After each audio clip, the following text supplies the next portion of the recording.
Hello everyone, welcome back to the channel. Hope you're doing well and fine, and in today's video I'll be showing you how to set up recurring payments direct debits for LNG insurance. So without wasting any time, let's just jump right on the video and make sure to watch this video till the end and follow the steps as well. So the first thing that you need to do is just simply head over and open up your browser.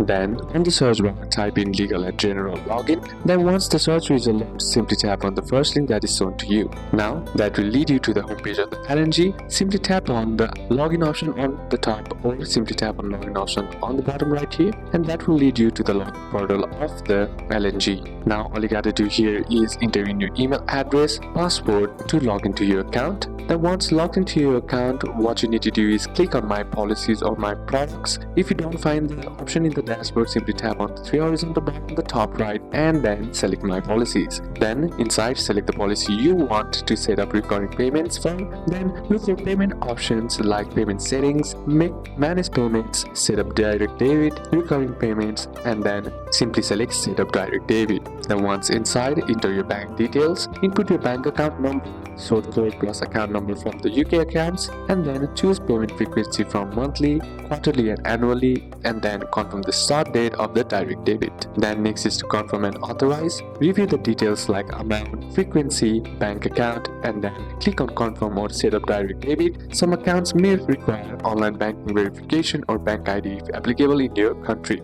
Next is to confirm. You'll receive an email confirmation of the direct debit, updated policy statement showing the recurring payment, and payments will now be automatically deducted on the selected dates. So these are a couple of steps that you can apply, and that's it for today's video guys. Hope this video was useful to you. Leave a like if it did, comment down any questions that you have, and see you soon on the next one.